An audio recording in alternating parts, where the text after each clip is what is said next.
Bismillahirrahmanirrahim. Assalamualaikum warahmatullahi wabarakatuh. Perkenalkan, nama saya adalah Sajita. Saya dari kelas PAI 6G dengan konsentrasi Al-Quran Hadis. Nah, saya di sini akan menjawab pertanyaan ujian tengah semester mata kuliah Islam Tamadun Melayu dengan dosen pengampu Ibu Herlini Puspitasari. Berikut videonya. Baik, kita masuk soal yang pertama, yaitu jelaskan tanggapan Anda mengapa penting mempelajari Islam Tamadun Melayu. Nah, tanggapan saya di sini adalah mengapa penting mempelajari Islam Tamadun Melayu. Yang paling utama adalah untuk mengetahui sejarah tempat kita berpijak, tempat tinggal kita sekarang ini, tempat kita berada di tanah Melayu ini. Kemudian melalui sejarah kita dapat mengetahui bahwa Islam Tamadun Melayu itu berarti kan peradaban Islam di tanah Melayu, di mana Islam tidak lepas dan sangat berkaitan erat dengan Melayu. Mengapa demikian? Karena para pedagang Arab yang singgah Islam memberikan sumbangsi yang sangat berpengaruh besar terhadap alam Melayu, sehingga membentuk kebudayaan Melayu yang sangat khas dengan Islamnya, sangat kental dengan Islamnya. Kemudian juga adanya nilai-nilai moralitas yang terdapat di budaya Melayu ini juga tidak lepas dari nilai-nilai Islam nilai-nilai Islam yang ada dalam kehidupan sehari-hari, seperti adanya tunjuk ajar.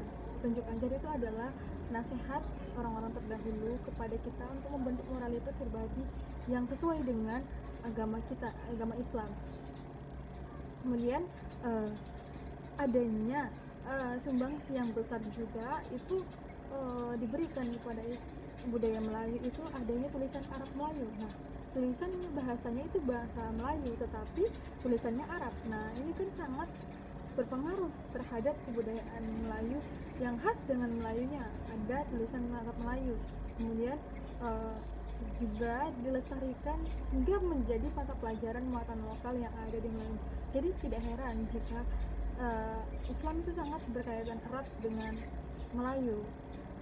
Karena itu sangat penting untuk mempelajari Islam Tamadun Melayu. Mungkin sekian jawaban dari saya. Tentunya nomor 2. Kita masuki soal yang kedua, yaitu silahkan analisis budaya yang bernilai agama yang ada di Indonesia ataupun di lingkungan Anda tinggal. Kemudian bagaimana Anda menanggapinya sebagai mahasiswa Universitas Riau. Nah, menurut saya budaya yang bernilai agama itu adalah budaya yang lahir dari nilai-nilai agama, karena budaya itu membutuhkan agama, budaya itu harus mengikuti agama, ajaran agama.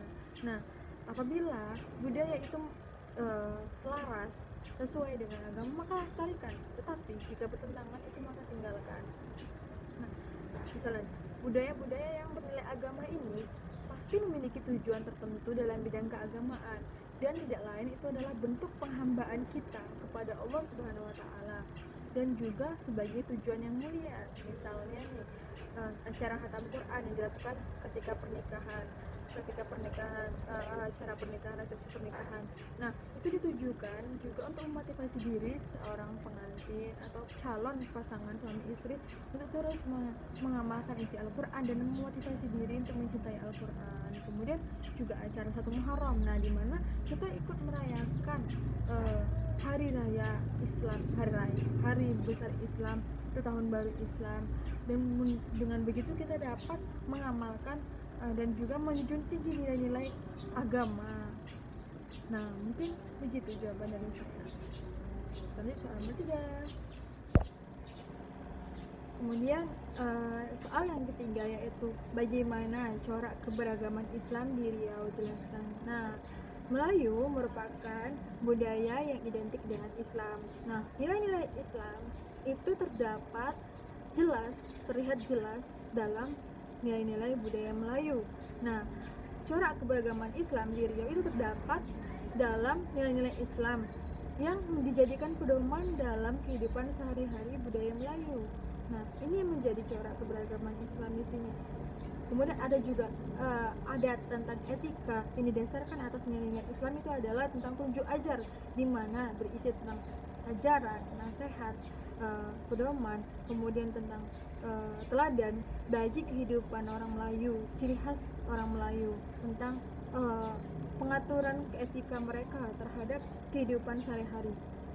Nah, kemudian ada juga corak keberagaman Islam di Riau. Ini adanya tulisan Arab Melayu yang berasal dari Arab. Nah, ini merupakan salah satu juga corak ciri khas dari Melayu. Dan orang Melayu juga suka dengan bersyair, berpantun. Nah, ini merupakan karya sastra yang berasal dari Islam itu sendiri, karena kita ketahui bahwa orang Arab itu terkenal dengan sastranya. Oleh karena itu, inilah beberapa corak keberagaman Islam yang berada di tanah Melayu dan menjadi ciri khas dari budaya Melayu. Setelah itu soal yang keempat yaitu apa saja fungsi adat bagi masyarakat Melayu Riau. Nah, fungsi adat bagi masyarakat Riau yang pertama itu adalah sebagai identitas budaya Melayu. Nah, adat itu merupakan urat nadi yang pokok suatu kebudayaan. Nah, jadi ini sebagai identitas bahwa masyarakat Melayu memiliki adat. Nah, kemudian yang kedua itu adalah mengimplementasikan nilai-nilai adat dalam kehidupan sehari-hari, karena adat itu pasti suatu nilai-nilai yang sesuai dengan kebutuhan masyarakatnya. Kemudian yang ketiga itu untuk memperkenalkan bahwa suatu ciri khas dari suatu budaya, yaitu budaya Melayu, itu diperkenalkan ke penjuru dunia atau dunia luar. Kemudian yang keempat yaitu untuk memelihara dan melestarikan kebiasaan-kebiasaan yang telah ada sejak zaman dahulu hingga kini untuk terus dilestarikan.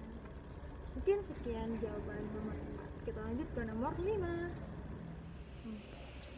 Kita masuk ke soal yang kelima, yaitu sebutkan pembagian adat dan masing-masing contohnya. Nah, yang saya dapatkan itu ada 4 macam pembagian adat. Yang pertama itu adat sebenar adat. Yang kedua, adat yang diadatkan. Yang ketiga, adat yang teradatkan. Dan 4, adat istiadat. Nah, yang pertama, adat yang sebenar adat.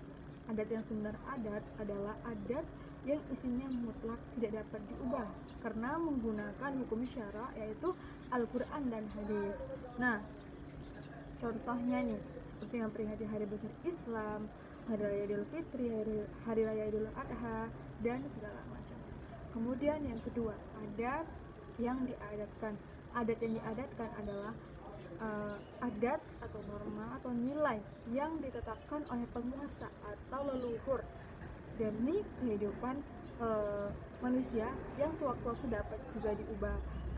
Diubah ini contohnya seperti berinai, berandam, atau bersanding. Nah, dalam pernikahan ini.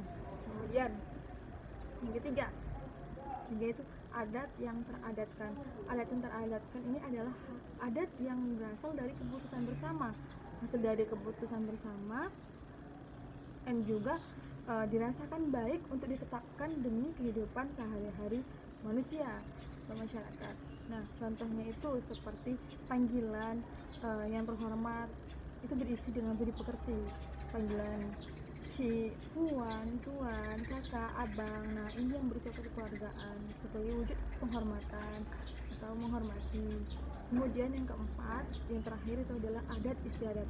Adat istiadat ini adalah adat yang bersifat khusus dalam upacara khusus dan yang dijadikan sebagai corak dari suatu budaya Melayu tentunya ya. Contohnya itu seperti upacara pernikahan khas Melayu, kemudian adanya persembahan kapur siri. Nah, ini adalah hal yang mencorakkan budaya Melayu itu sendiri. Nah, mungkin sekian jawaban dari nomor 5 terakhir. Baik, sekian jawaban dari saya. Semoga dapat bermanfaat bagi kita semua. Mohon maaf apabila terdapat kesalahan dan kekhilafan kata. Saya akhiri.